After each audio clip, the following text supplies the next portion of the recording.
What is this week? Withdrawing from the World Health Organization, sir. Ooh, that's a big one. On his first day back in office, President Donald Trump signed an executive order calling for the US to withdraw from the World Health Organization. In 2020, Donald Trump began making moves to free the US from the United Nations agency, but President Joe Biden reversed course when he took office.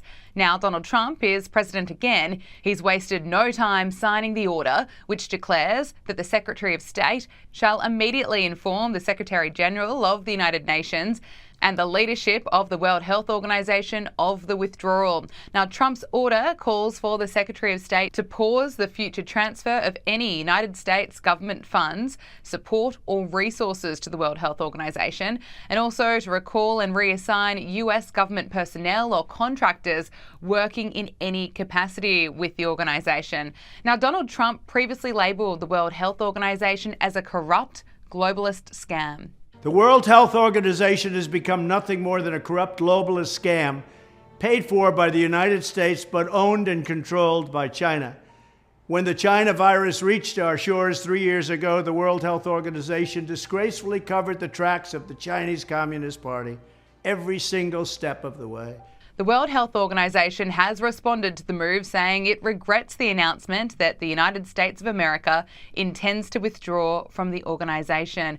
We hope that the United States will reconsider, and we look forward to engaging in constructive dialogue to maintain the partnership between the USA and the World Health Organization for the benefit of the health and well-being of millions of people around the globe. But the decision is being met with support. Australia's One Nation Leader Pauline Hanson is calling for Australia to follow suit. Ms Hanson posted on X, One Nation has long called for Australia to withdraw from international agreements and organisations that do not align with the best interests of Australians. Donald Trump has shown that leaving these organisations and agreements is simply a matter of political will. It's time to put Australia first, reclaim our sovereignty and ensure our future is decided by Australians for Australians. Trump's move calling for the US to withdraw from the World Health Organization was one of many executive orders the president made on his first day back. Annalise Nielsen has had a front seat to all things Trump 2.0, from the announcement of his candidacy all the way through to the election, and of course was part of an excellent coverage,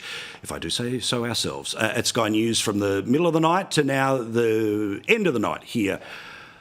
Many hours later. She joins us now from Washington, D.C., where it's just gone 5:30 in the morning, mate. You are the Energizer Bunny. You just keep going. Well done, mate. Congrats to you, the team, and everyone else. Chris as well with this show has been absolutely fabulous, and Tom with all the great details. So I do want to spend much of this conversation looking forward, because we've all done the highlight reel and people who are watching at this time of the night have seen it many times over. But what to you was most striking about being in that arena when there was not just the parade, there was a speech, of course, by the president, much more informal speech to one that he had made at the inaugural, but also those executive orders where that change that people had voted for, am I sort of onto something here, that they wanted it, so he gave it to them, and he gave it to them via a fire hose. I heard one journalist say that they were drowning in news lines, and I think that is exactly how it's felt. And it's because we've had the water cut off for so long. I mentioned this previously, that news organizations, when the Biden administration came in, they said that there's not going to be news broken on the weekends. So they had just skeleton staff at the White House on the weekends. Now, news will happen when it happens. And Donald Trump had that impromptu press conference last night.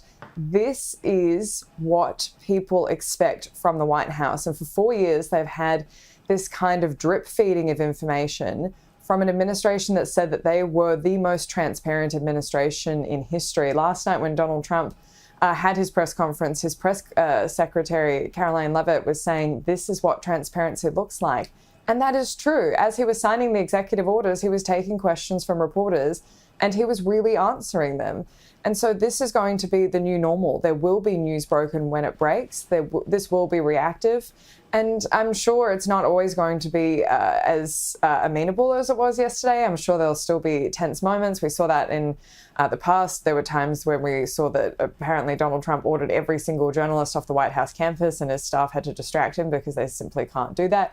But what we are seeing is what the American people expected. And Paul, I tell you, for the last 4 years, when I've traveled around America and I tell them what I do, tell people what I do in Washington, D.C., and they want to know all about it, the first question they'll say is, who's actually running the country?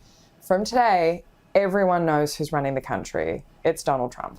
And look, again, what was important to see here was that the interaction with the reporters while he was signing stuff, it wasn't sort of a bunch of North Korean reporters which were saying, dear leader, why is everything amazing? Could you please tell us why you're amazing? It wasn't a Russian having their press questions conference. vetted. Yeah, it was, or literally being called out. Remember Biden used to stand there with those cards saying, I've been told I have to ask, and the whole charade that played out over the past 4 years. And the whole question would be there. Yeah, I mean, that was the garbage. So again, it is going to be fractious. There are going to be consequences to decisions that are made. There is going to be things. But something that I found interesting about the difference between when he came in the first time and when he comes in now is that built into the coverage, the word chaos, which was all sort of the key word for every decision and every thing like those press conferences, that was built into the narrative of how everyone had to consume the news and that news at all hours of any day.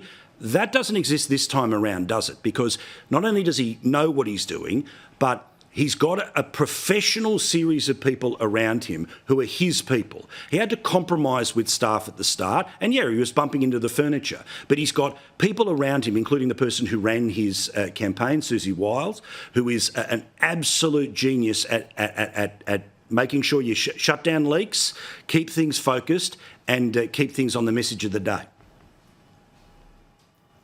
Absolutely. I think it was just the sense the first time around that everyone was so shocked they got in there. And I think having 4 years out of the place wasn't necessarily the worst thing for him. Having to fight against all these legal cases, I think has really focused him in on getting back in. But these are serious people he's surrounded himself with. And that wasn't the assumption going into this. We've watched him with his appointments for the cabinet secretary positions. The business community is really happy with the people he's put in for, especially those economic portfolios. And at the end of the day, that's what Donald Trump wants. He wants to point at the stock market and say, I did that.